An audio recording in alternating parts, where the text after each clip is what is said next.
Hello and happy Friday. In this video, we're going to talk about a few methods to pay off your debt.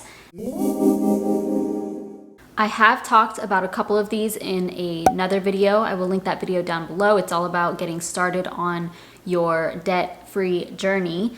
However, I have a couple more methods that people don't really talk about, but they can also be really effective. Briefly, I wanted to touch upon why you should have a debt payoff method, why you should follow one. And I think the most important thing is that it's a plan. And when you have a plan to follow, especially when it comes to debt, then you're more likely to stick to it and actually see results, actually be making progress. Because without one of these plans, you're just gonna be sporadically paying off debt and putting extra toward one loan and toward this loan, and at the end of the day it is making a little bit of progress, but it's easy to get unorganized without a plan, but it also may not be as effective. There are a lot of people out there who firmly believe in only one of these methods or believe that other methods are stupid or not the right thing to do, but I do want to remind you that this is your journey and that's what is important. Your decision. There are always going to be people on the other side of things. So if somebody is telling you that's stupid or you're going to lose more money that way, whatever, ignore it. It does not matter. Find what works best for you because this is your journey and your mindset going into this. The most important thing here is that you are actually trying to tackle your debt and actually progressing toward that.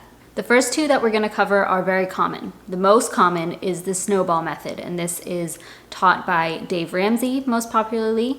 And basically all that you have are all of your loans in order from smallest debt to largest debt. It doesn't matter what the interest rate is, it doesn't matter anything else about it except for the loan amount.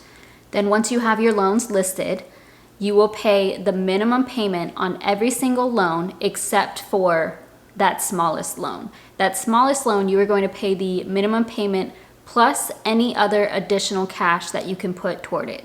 So I'll go through a brief example and put it up on the screen. So let's say you have 5 different loans, and we're not going to get into the specifics of them, but I will put them in order from smallest to largest.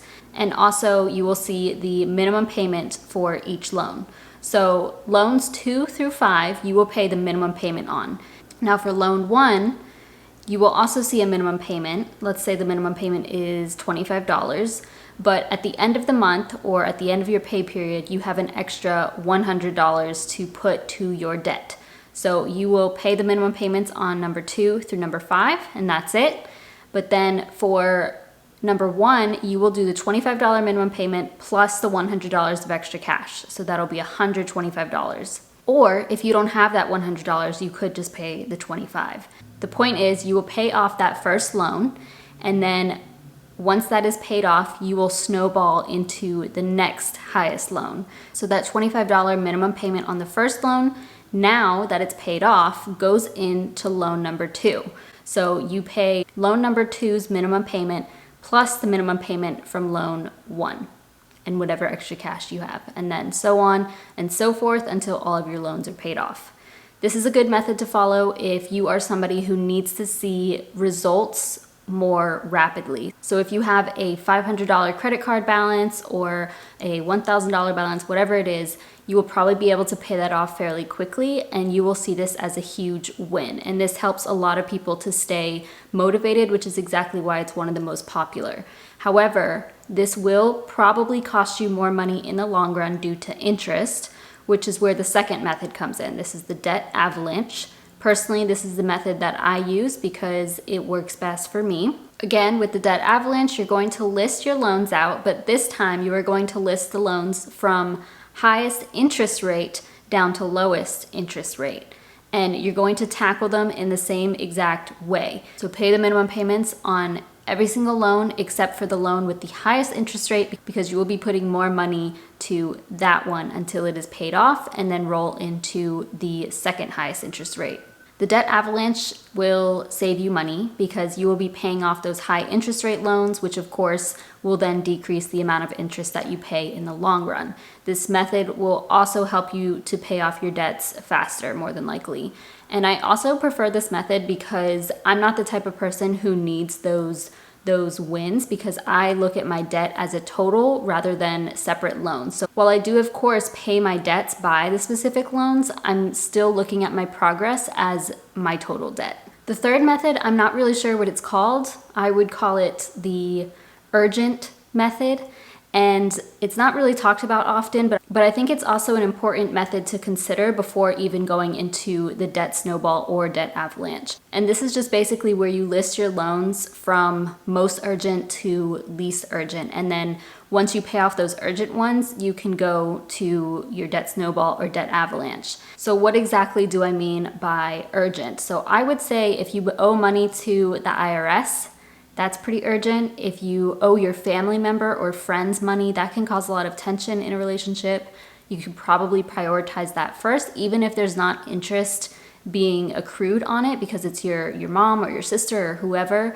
I still think that should go first. It just depends on whoever it was that lent you money and the relationship at stake. Another urgent thing is if you are behind on your house or any other bills that could potentially be lost, like you're going to be evicted or your electricity is going to shut off or you're not going to have food for the month. That should be prioritized. I know some of that isn't debt, but you should be putting extra money to that first to make sure you're out of the hole on anything. Payday loans could be considered quite urgent just because your interest is super high on payday loans. Credit cards could even be considered urgent. So this may still fall under the debt avalanche, but it just depends on your situation. But I would consider all of those pretty urgent just because you may have something on the line, whether it be a relationship or property or just your mental state. And if you're able to clear something that causes a lot of emotional stress to you or other people in your life, then it helps a lot to handle that first. And then once you kind of get those urgent things out of the way, you can figure out if you want to do the debt avalanche or the debt snowball with the remainder of your loans. I don't know the name of the next method either, and this is something that I rarely, if ever, see people talk about, but it is paying the highest minimum payments first. So similar to the avalanche and the snowball, you list all of your loans, but this time by highest minimum balance. This method is rarely used. I don't really ever see people talking about it, but it is probably one of the best ways to get out of debt faster. And the reason for that is, let's say you have a loan that the minimum payment is $400 a month. So if you're paying $400 a month plus whatever extra cash toward that loan and then the minimum payment on everything else, once that first loan with the highest minimum payment is paid off, you will have a huge chunk of money freed up to put toward the next loan. So that $400 minimum payment can now be rolled into your next loan and so on and so forth. And it takes place like the snowball or the avalanche. Obviously, again, this depends on the type of loan, this depends on the interest and things like that. So it is one that you probably have to pay more attention to and determine if it is worth it to do it this way. But it is a sure way to free up more money in your budget. Those are the 4 methods that I am aware of. If I missed anything, please comment them down below. Or if you have tried anything else, then please let everybody else know. And like I said before, it's important to have a method, but it's also important for you to make your own decision on what that is for you. I'm going to link a debt payoff calculator in my description box where you can plug in your numbers, you can plug in your loans, the interest rate, the minimum payments, all those things. Mess around with the numbers and see the different ways to pay off your debt and determine which one will help you to save the most money or which one will help you pay off your debt faster. And if you're not sure of which method to choose, maybe this will help you. So that will be linked down below. But otherwise, just be proud of yourself for even being on a debt-free journey, because a lot of people aren't even doing that. So I just wanted to make that clear, and please nobody comment that one or the other is stupid, because paying off debt in general is such a good thing. So no hate, please.